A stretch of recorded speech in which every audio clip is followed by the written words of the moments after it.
Hello everyone, I am MERP Man and this is the Entwife campaign.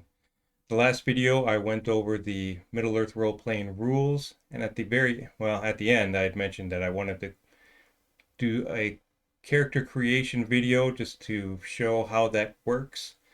And also I had alluded to some of the miniatures that I have available and ready for the Entwife campaign. That's the miniatures I'm going to go over real quick, and then we're going to get to the character creation.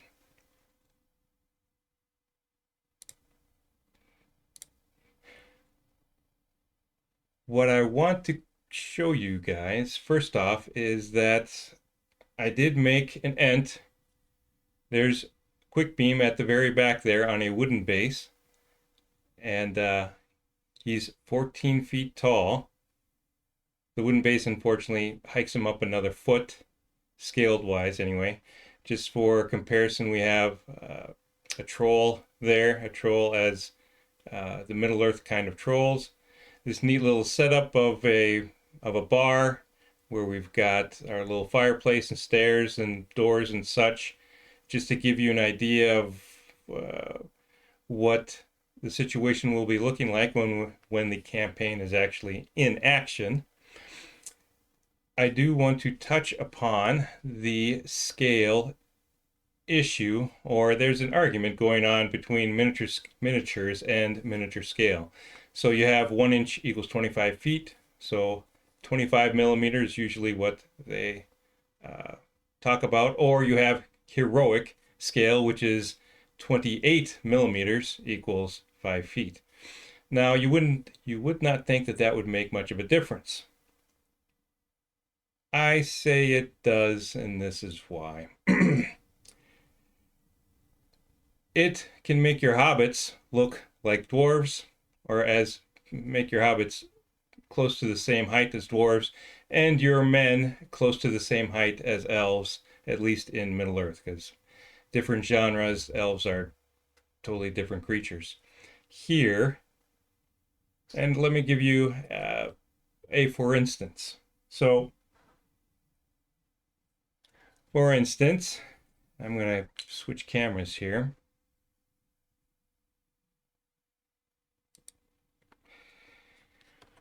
Our dwarf here is 5 feet tall, and that's tall for a dwarf, so I'm sure he's nice and proud of his height.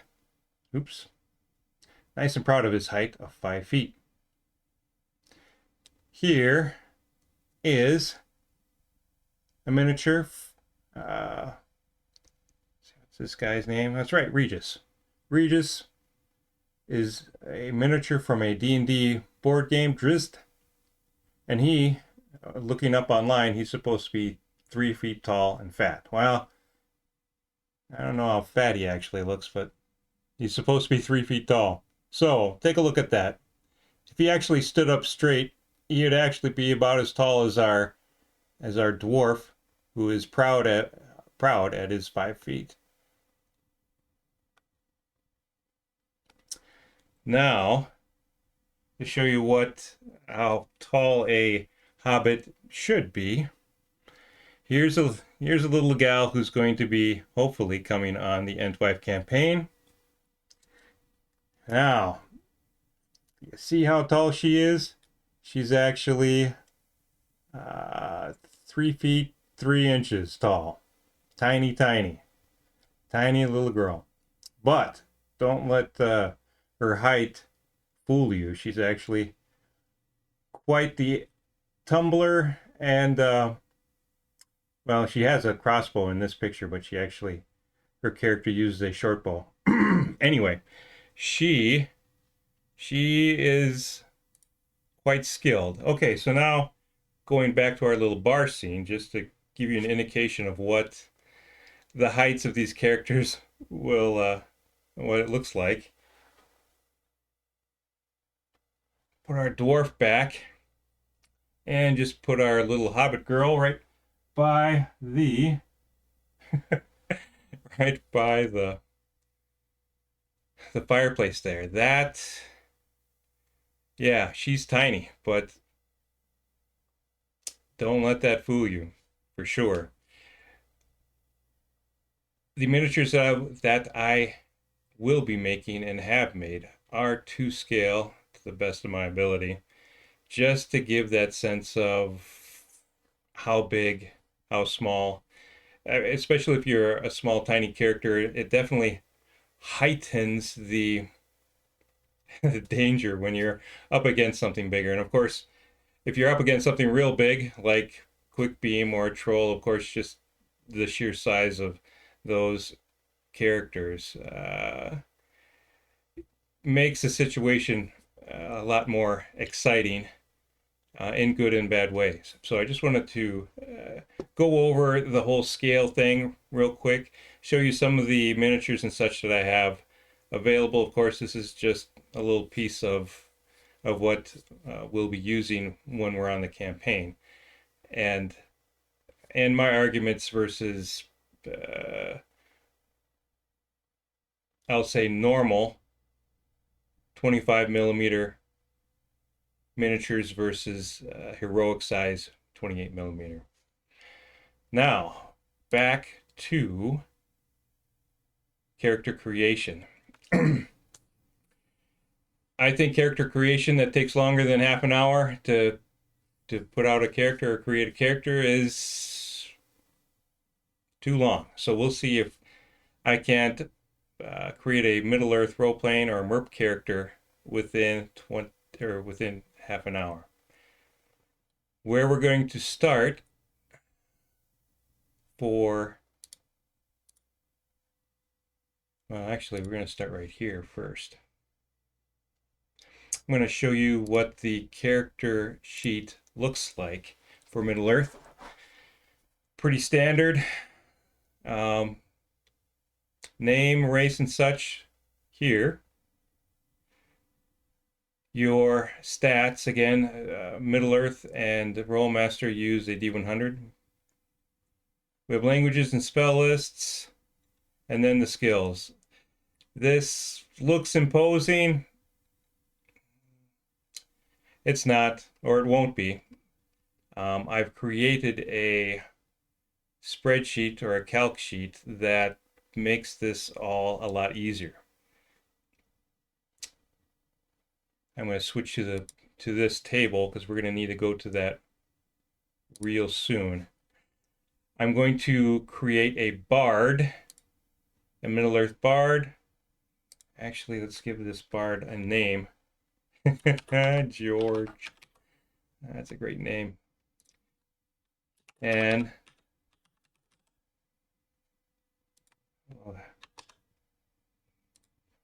let's see. Now I've done lending a Hillman. Okay, so this, our bard, this bard is going to be a Hillman. Actually, since I have this out, Hillman of the Trollshaws, they're going to be right about here. I live here in the upper reaches, but here mainly. I can actually say that with confidence.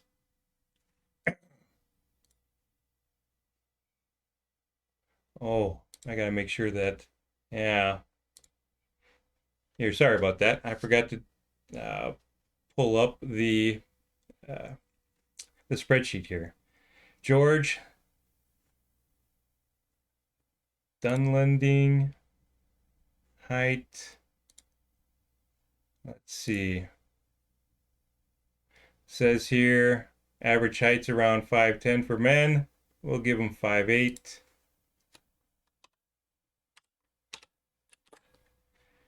Eyes, a little brown. Weight, 5. Hair, light brown. He's Bard, level 1. So some of the special stuff for Dunlendings. Plus 20 for climbing. Here, let me show you.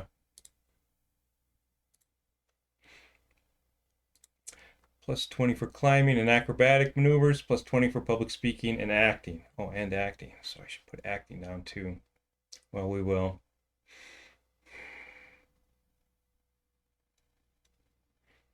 Okay, clock is still ticking. Let's see if we can do it.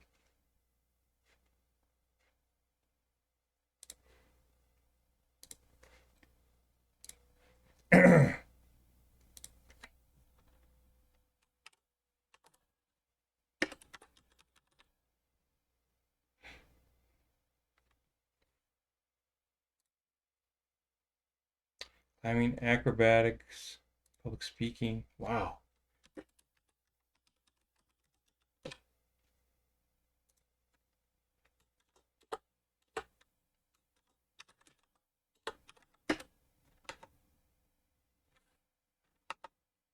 Doc on it.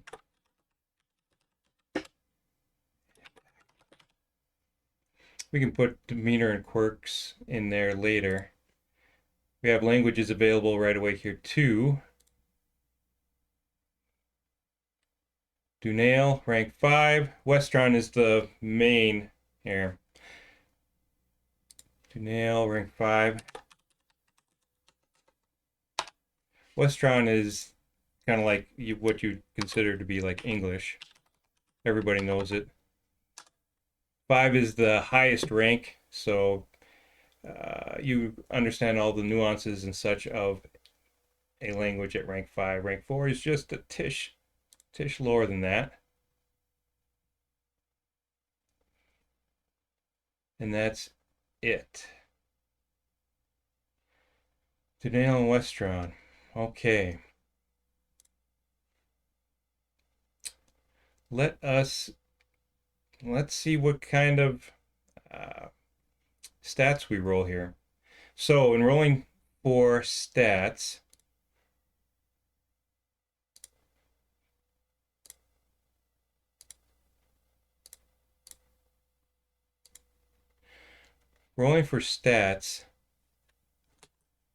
we get to roll, was it 8 times? 1, 2, 3, 4, 5, 6, 7. Okay, 7 times. And what's nice is, technically, according to the rules, you don't use any roll less 20 or less. You just re-roll a 20 or less, so that the stats would be 21 through 100. I've changed that to 30 or less, making making the characters not quite as weak. 72. I'm just going to write these down. This one. Oh, good. Get to re-roll at 18. 79. 2. 79. 48.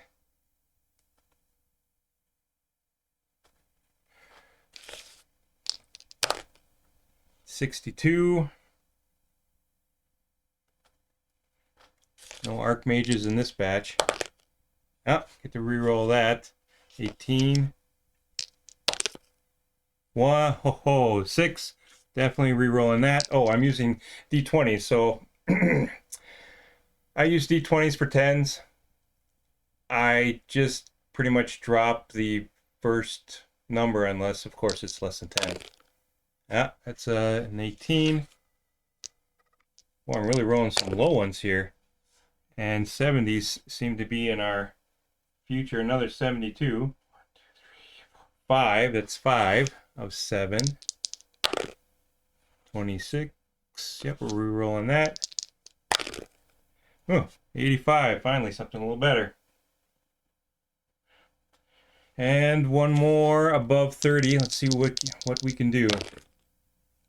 24 is not it. Why, these rolls are making me a little... Oh, well, there we go. Finally. Look at that, a 94. Nice. Finally. Okay. So,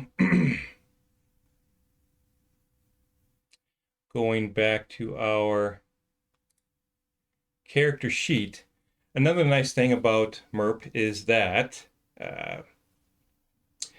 you get to drop your lowest roll or your lowest stat roll and replace it with a 90 with the stat that is for your profession. So actually, let's go back to this.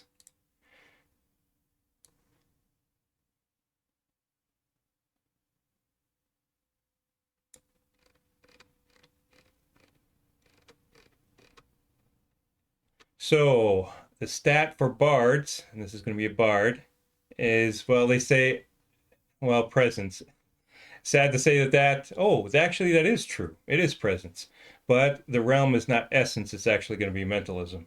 And we will fix that. So we can drop our lowest number in favor of a 90. And our lowest number is 48. So I'm just going to cross off the 48 and put 90. And that 90 is going to then be in presence. Okay.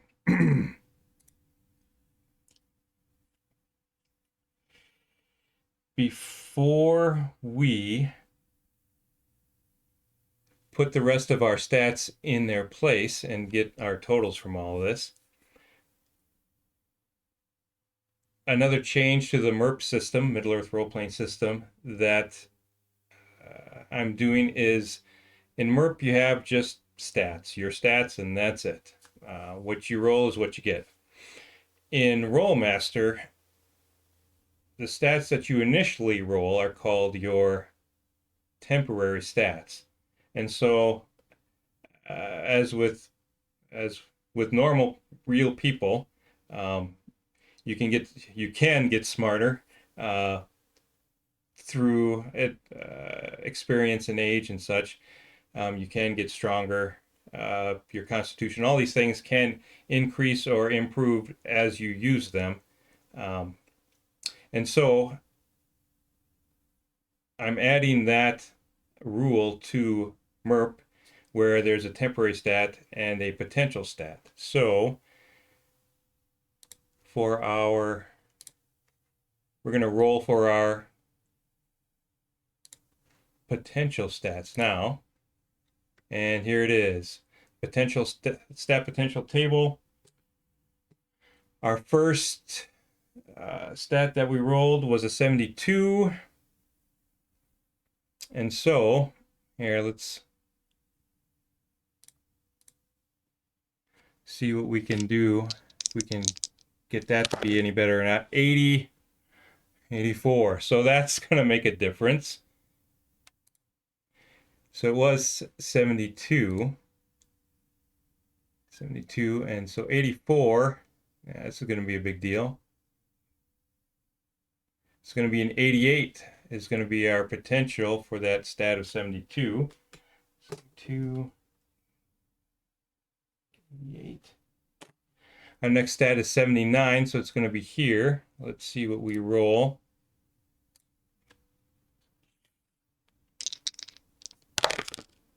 $70, that actually might go up as well. Let's see. 70 on a 70. Oh, hey. On a 79, good. Yep, so that's 89. So our 79 is going to go up to 89.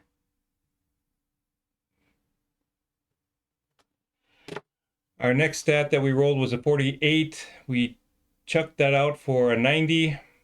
So let's see if that 90 has a potential to get even better.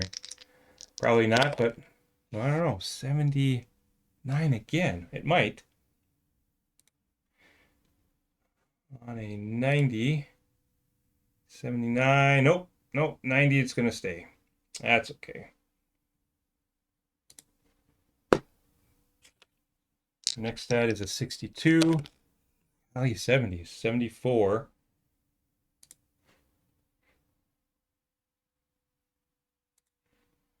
62 and 74. It's going to be 83.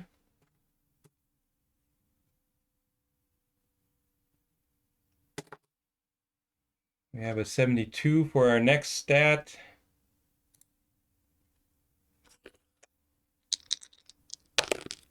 Golly, these 70s coming. 71 on a 72. Let's see. 72, 71. So it's 81.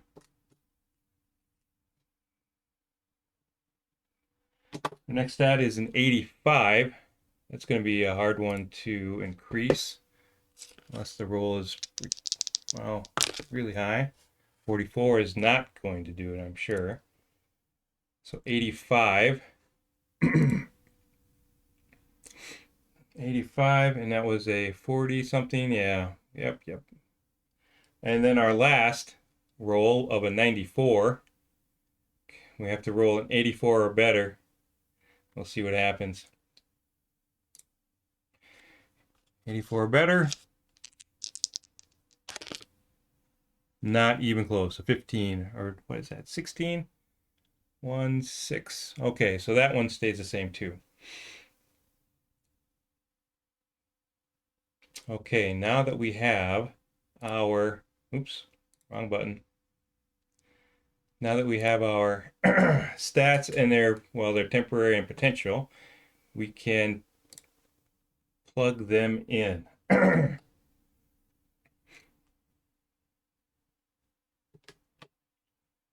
This 90 is going to be 90 all across the board.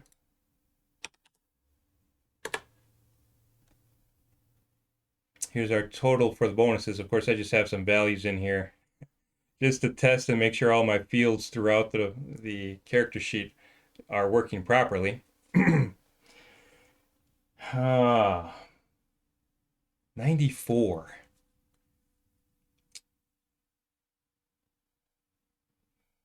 I'm just wondering if we should make this, if I should make this George the Dunlanding a strong bard, an agile bard, a tough bard, or what?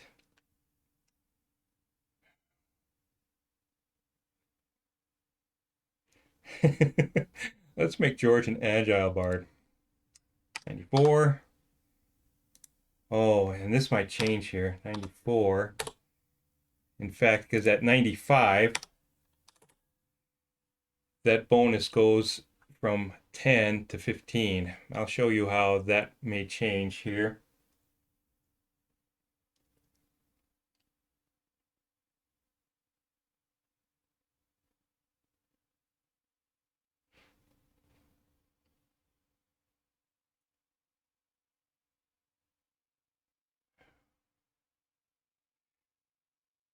Okay. We're going to put our 72, which went up to an 88 right here. Yep, an 88. 79, it goes to an 89 right here.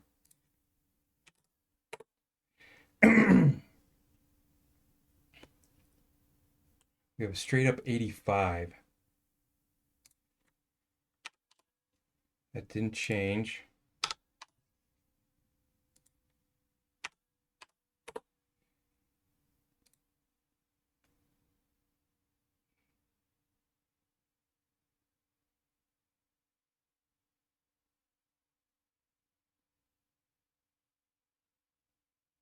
That's 62. That went to an 83.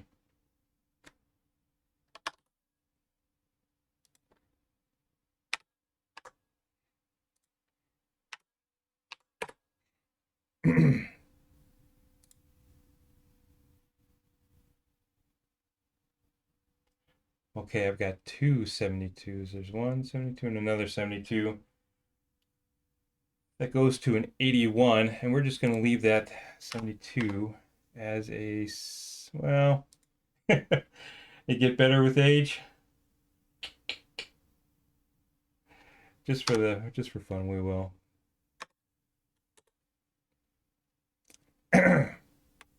Okay.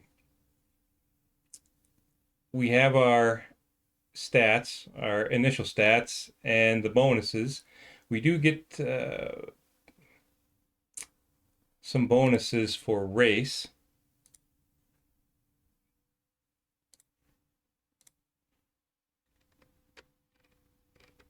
Racial bonuses. 26. Okay, for just man, you get +5 for strength, right? And that is it. So it's not a lot, but at least it's something. Okay, so that's what our bard is starting to look like. Here's where the real development begins. So in MERP, you get an adolescent level, so it's pre-level 1. So you could call it level 0.5. And since our bard is a Dunlending, there, because our bard is a Dunlending,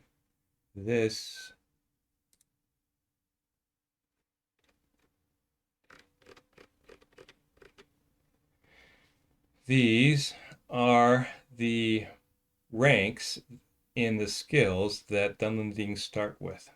So Dunlendings start with 1 in no armor and 1 in rigid leather. 1 in no armor.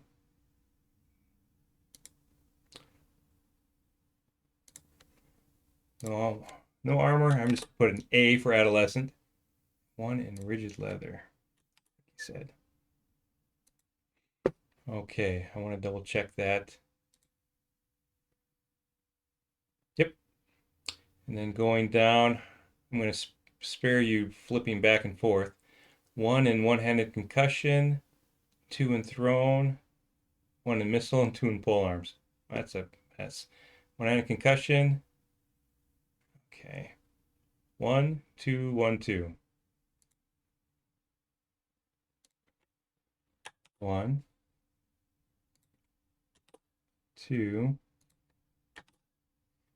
1, and 2. 2 in pole arms. That's interesting.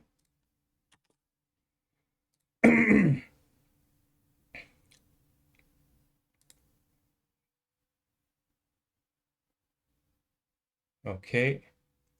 5 in climbing. Wow. And 1 in swimming. 5 in climbing. Wow. Climbing bard.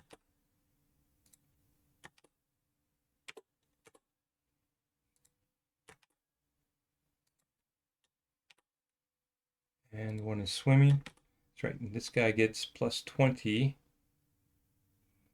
for climbing. Just throw that in there.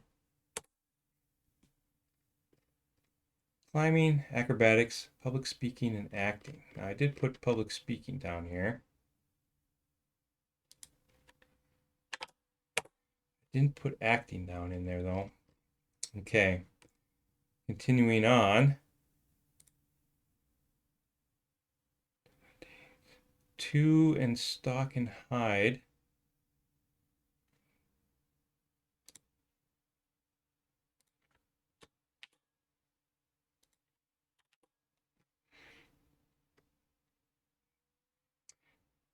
And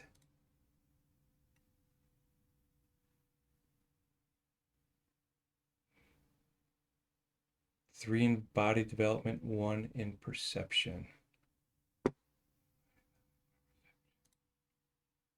That's not too bad.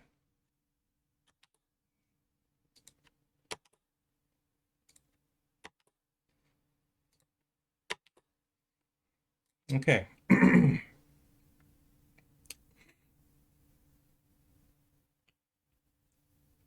Now, with that done, we better do our background options before we do our level 1 development point allocation. So A standing for adolescent. When we develop these more, we're going to use the actual number of the level that we're doing the development points for. So in MERP, Enroll master, but MERP. All of these squares up to 10 are at +5. The next 10 are at +2. And the next 10 after that are +1. So that's up to 30. And then anything beyond 30 is going to be at +0.5.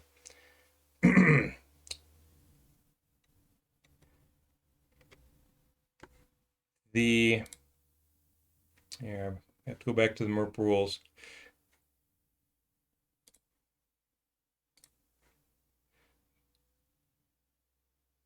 Dunlendines get 5 background point options. And just to prove that, let's see if I can find them right away.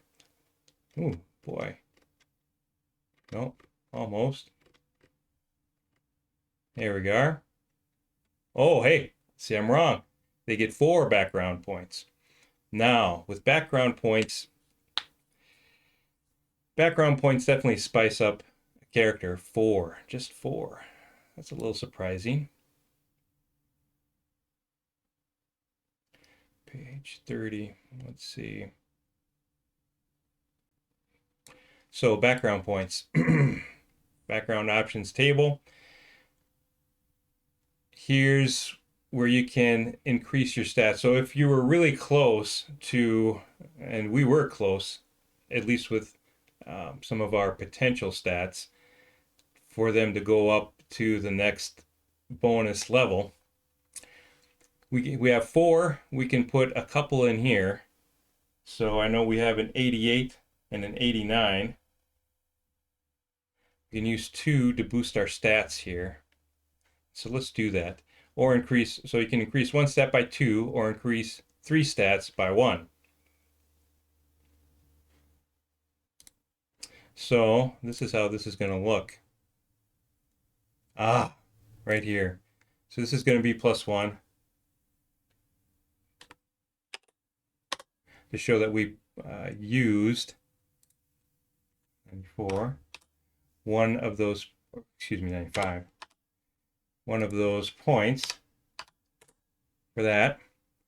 And that's just it. This is going to end up being +1 +1 because we're going to do this twice. Oops. So it's going to be 88 +1 +1.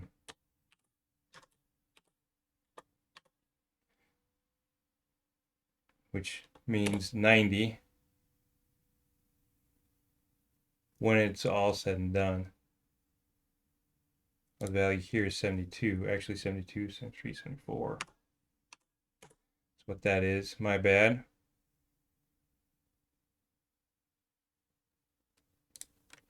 And just to show that that was 94, we added it up here. 79.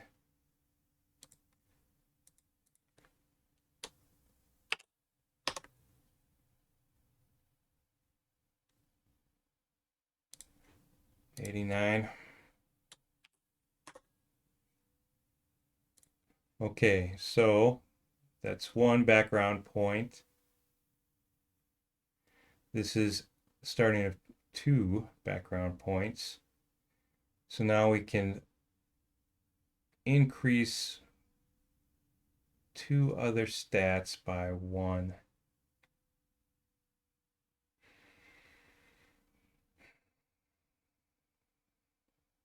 And it really doesn't matter which ones well, take that back. 96. No, that's not going to make any difference.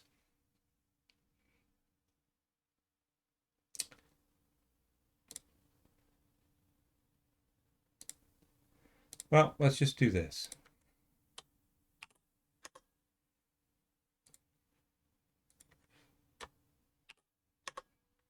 So this is going to end up being 86. Doesn't change anything. And 62, we're going to do +1 here. And 83, right? Doesn't matter. Okay, so what we did there was we used two of our background points to increase 3 stats by 1 point twice. And mainly, we wanted to get this 88 to a 90 when it's all said and done. So it starts at 74, but when you increase in level, you get to increase your temporary stat up to your potential level once it's all said and done. Same thing here. So this is 80, actually, because the value right now of this stat is your temporary stat. Its potential is that. Here, this is 95 across the board. This one starts right now at 74 and goes all the way up to 90 once it's done. This is 85 plus 1. Yep, so this is 86. This right here is not 83. My bad again, but 63. And that's 90. Okay, right. Okay, that's 2 of our background options. Since we're a bard here, since we are a bard, we're going to want, okay, we could do a special ability. Oof, in case we have 2 left. One of our options is we're going to want probably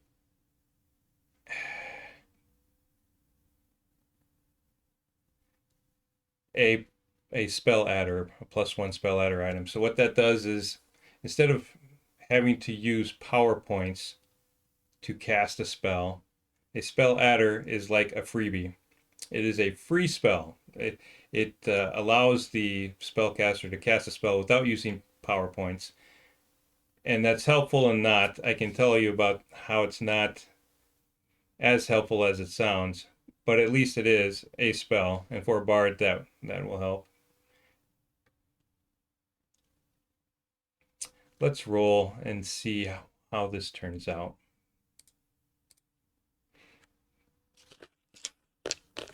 I'm hoping for something big. Dice down, dice down. Here we go. 78. Good. Or a daily spell item.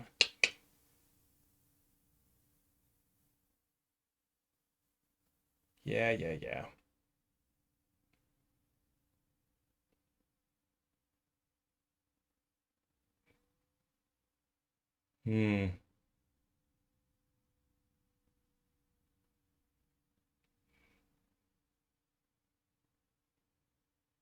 Right. Oh, it just had to be that number. Well, let us a daily item. Well, I wanted this to take just half an hour. I have a feeling that it could take a little bit longer than that.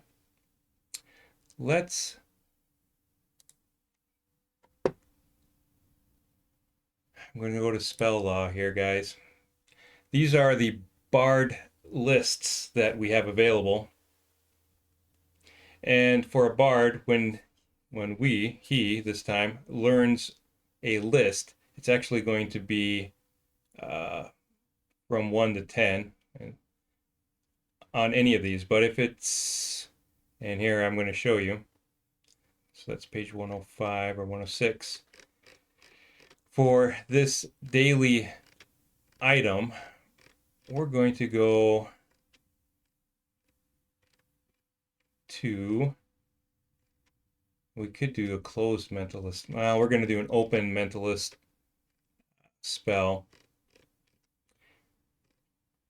Find something that's useful. Illusions. Oh, okay, here we go. So here we go. We found something. Illusion 2. Let's take a look at that real quick. Illusion 2. Here we are.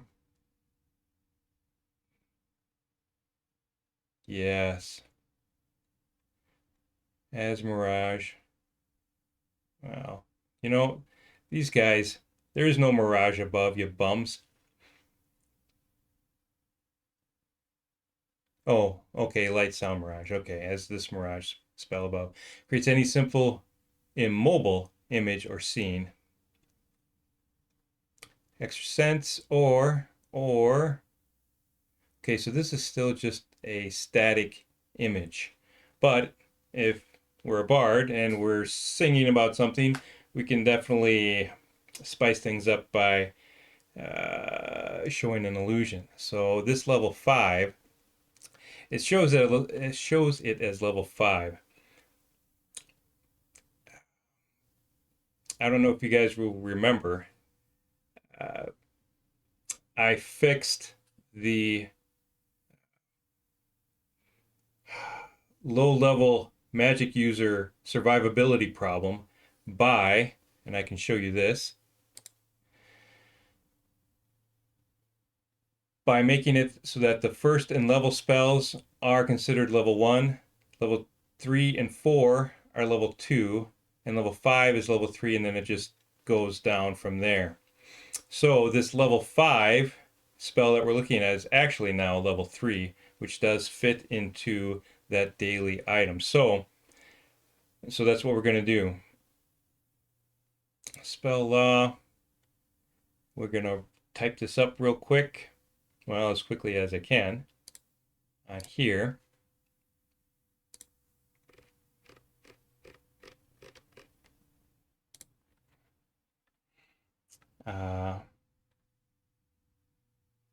It'll be a loot, I guess. Daily, oopsie. Daily. Oopsie. Oh yeah, I's and L's look the same here. Oh, that's terrible.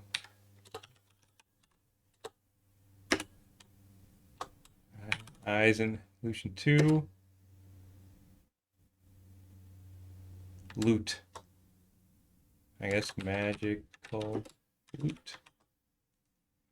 So now we don't have to worry about buying or finding a loot to play for our bard.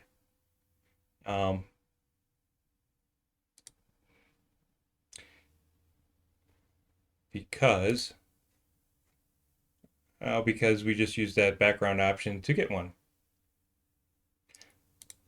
Going back to, yes, our background options. So now I'm torn. Special abilities, it's really nice to have a special ability.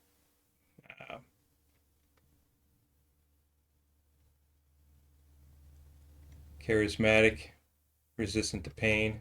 So it's 1, 2, 3. The thing with it is hobby skill ranks.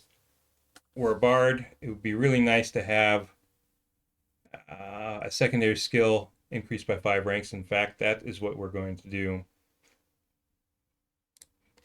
So that we don't have to worry about our music ability, because we're going to start with 5 ranks in 5 ranks in music. So that'd be playing our lute. So those are the 4 background options. Taking care of all of our adolescent skill development. 40 plus 40 for music. Not a bad start for that. I put down public speaking. Oh, because, yeah, we get a bonus for public speaking. I could put down acting as well. We have the 20 in climbing. And acrobatics. We could do acrobatics too later. So our character is now level 0.5. Oh, take that back. I guess there's just a little bit more. Spell lists. Our bard has a tiny percentage chance to learn a spell. And so let's take a look at that.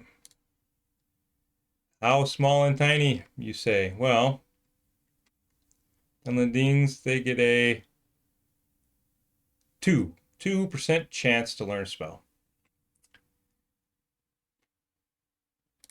And our spell, we're going to choose a, there we go. We're going to do controlling songs.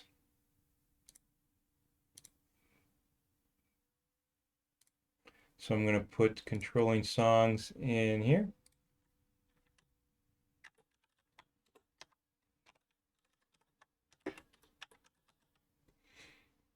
And just a 2% chance. Yeah, the chance is not really great, but I don't know.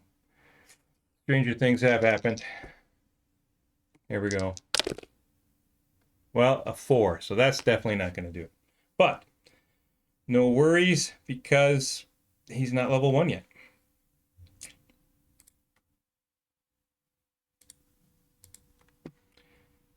Which he is about to be. Oh, and as a Dunlending, he also gets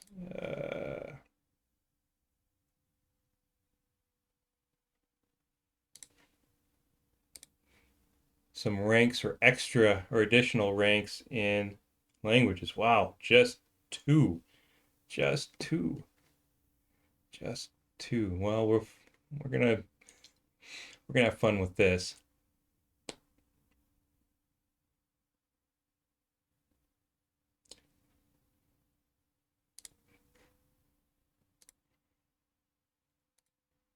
When you had 5, and we're gonna do, I mean, Westron at 5, and Quenya. So that's some Elven. Picked up a little bit of Elven, I guess. Okay, so now level 0.5 is done.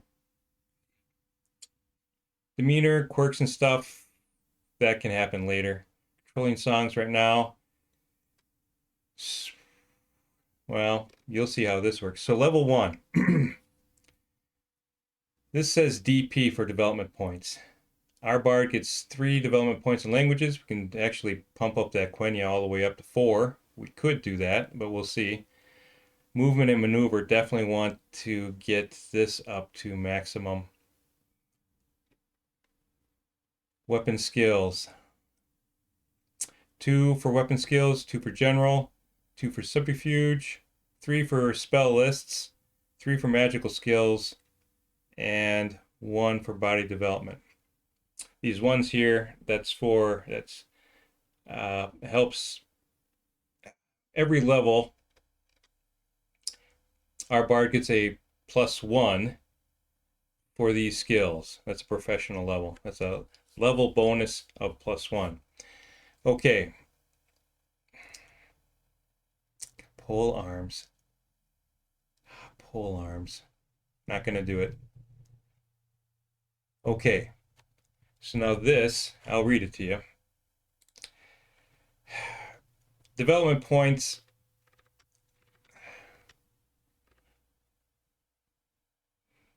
31. Yep, right here. Okay. Development points are both straightforward and not. And I'll tell you what I mean by that. If you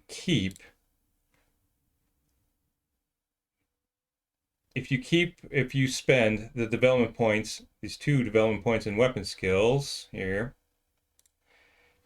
these 2 development points in weapon skills, that's one box equals 1 point. Okay. So one point equals 1 box for 1 skill.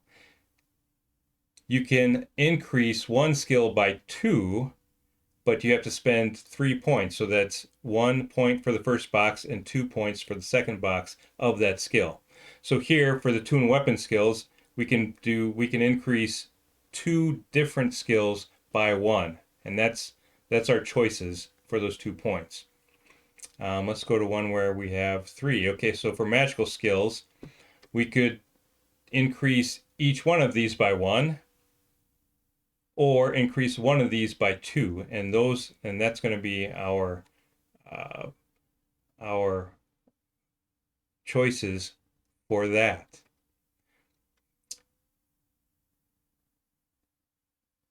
that's where it's relatively straightforward. So you can increase a skill by 2 by spending 3 points for that one skill, or you can use 1 point for each one skill. How that changes is you can transfer points from a skill, so like our 3 in languages here, we can transfer those out to another bracket, if you will, to weapon skills. What happens is that transfers out as a 2 for 1 since we receive points in this category. Points transfer at a 2 to 1. That seems pretty simple, with the exception of if you normally don't receive any points in a category, they transfer at a 4 to 1. And this is where things get all, you have to work with it for a while in order to really get it down. I know for sure that our Bard is going to want, as soon as possible, this other X in no armor to have something in it.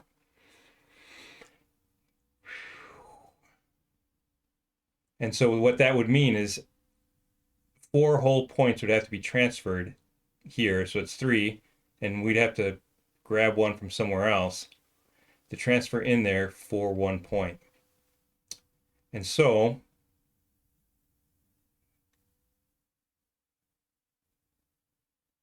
two in subterfuge, we're going to, okay, transfer 1 out of subterfuge and the 3 from languages so that we can make this a 1. So that's 4 points right there. We're going to have thrown and one-handed concussion. So that's the 2 there spent. General skills, be good to be able to ride. You shouldn't need to track. And let's go climbing.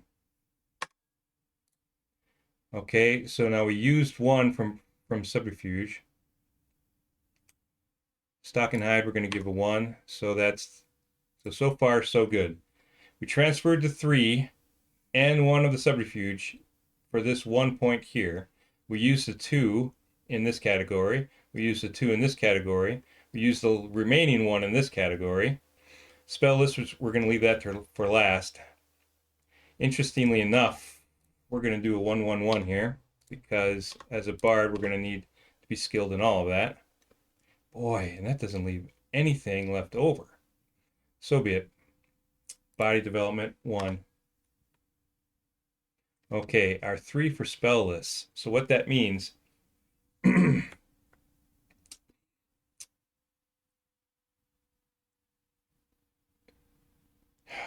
see, and this is different. Remember when I said that each rank, each of these boxes is +5? Well, spell lists work a little differently.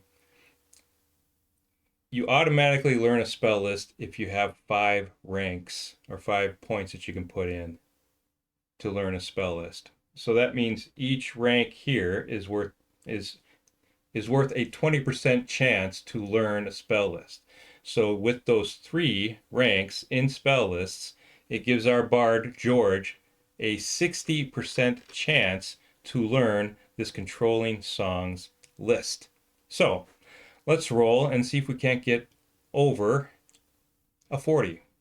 Hopefully we can. Hopefully we can get over a 40. Come on. I've been rolling 70s a lot. We should make it. No! Okay, well that is disappointing. It's a 29. Okay, so George does not get it, but he will start with a 60% chance at level 2 to learn controlling songs. So now, actually at level 2, we can put 2 of those 3 development points into controlling songs and we'll automatically learn it. You don't have to roll or anything, you just know it. And with that last third, then we'd have a 20% chance to learn another spell list. Okay. So that that covers level 1 for our Bard George. I'm not going to go through equipping. That's a pain all the time. Hold on. We definitely have to change this. This is mentalism. Bing. Does have one PowerPoint. No PowerPoint multipliers at this time. And it's going to be at 0 for movement. 5'8".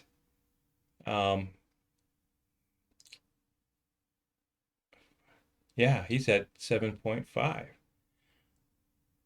hexagons per round. So how movement works in MERP is that everybody starts with a base movement rate of 50 feet.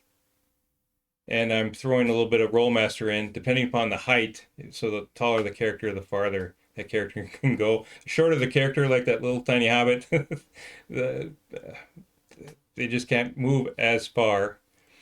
That is affected by, and that's why we put this 1 in no armor, that's affected by your movement and maneuver bonus. So it's 10, actually plus 0, plus 25. So this character, George, can move 75 feet per round or 7.5 hexagons per tactical round. That's so the smaller this number, the less this number. And so we want our bard to be able to get into the fray or out of the fray, whichever, as quickly and easily as possible. Since I mentioned just character creation, and yeah, it was about half an hour. This is character creation. Yeah, look at that, good agility, defensive bonus. With the exception of outfitting, which I say is that can be just tedious. You get 2 gold pieces, and 2 gold pieces can go a long way in buying equipment and such. I'm not going to do that. It's like I say, that does take quite a bit of time. Yep. There's our loot. Public speaking. At level 2, we can... Oh, hey. We haven't done hit points. Let's do that.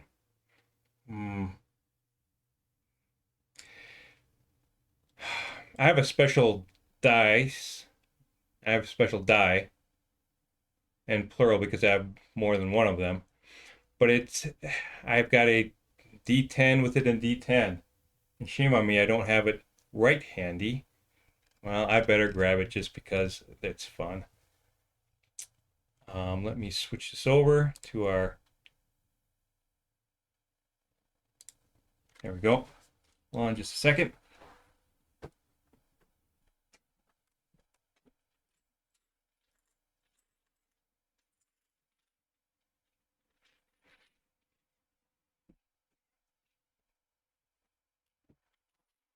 Yeah.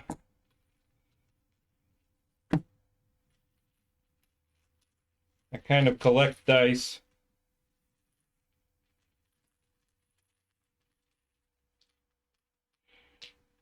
This one's blue. I like the red one better. That's what... Boy, that is a mess on the camera, isn't it? So there's a 10-sided die within that other 10-sided die. Yeah, let me grab this other one. I think it's clear.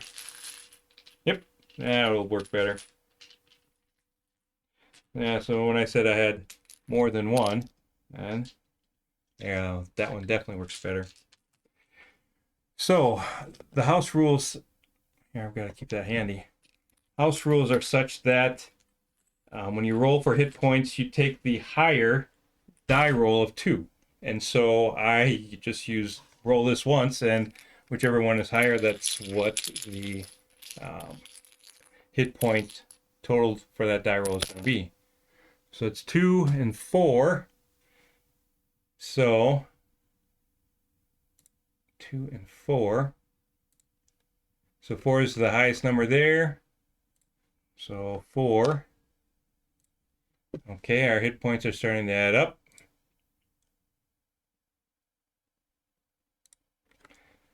Once. 8 and 3. Can't really see that 3 that's underneath there. 8 and 3, so 8 is here. I'm just going to put down 8 and stop instead of switching the cameras around. 8, 4, and 8.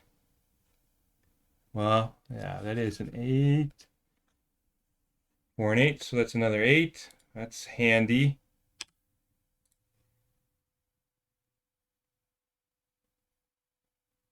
God, what was... Hopefully I didn't cheat myself. Well, it doesn't matter. 4 and 3. So 4 is going to be the last one. 4. Okay. So now our character is complete.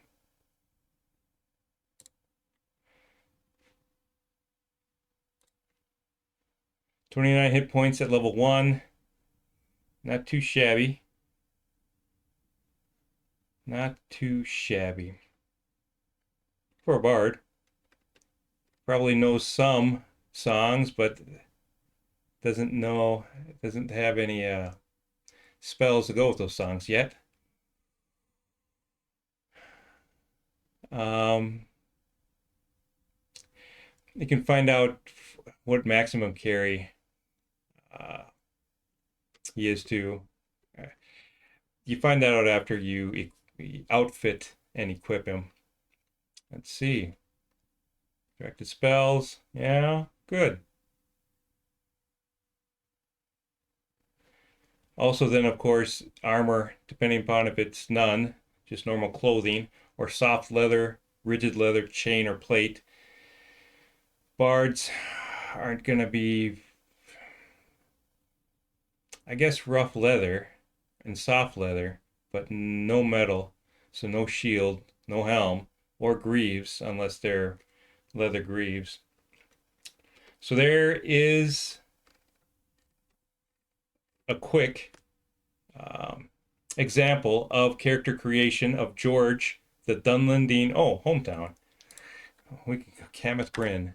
Cameth Bryn. Of George the Dunlendine from Cameth Bryn, who is a bard, and he's a pretty fast bard. He's definitely moving pretty good.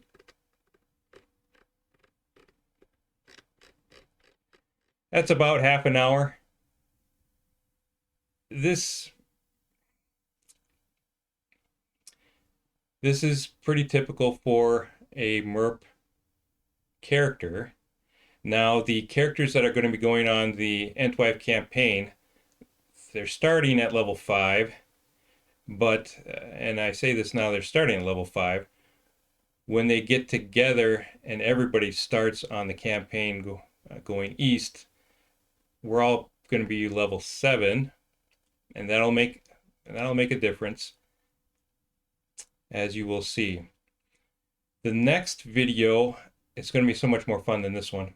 This is fun. I enjoy just messing around with this stuff, but in the next video, I'm going to be covering the history and the elements of the Entwives, them getting lost, what we can expect in the East, and all the supporting data, all the supporting works that go along with that. Thank you for sticking around. Again, this is MERP Man with the Entwife campaign, doing some of the backup prep work for what that campaign is going to be looking like and how it's going to be working. And the next time that I see you guys, it's going to be, I'm just putting up, or trying to put up. How come that didn't, oh, there we go. Putting this up. So the next time we get together, it's going to be a lot of theory about where possibly the Entwives can be. Since there is no game master, we have to be aware of all rational possibilities. The irrational ones, they'll come if they come. But we have to have at least rational ideas of where the Entwives are, who we might be encountering, and so on and so forth. And that that history lesson is going to be happening in the next video. So again, thank you so much for watching. This is MERP Man. Take care, God bless, and have a great day. Bye-bye.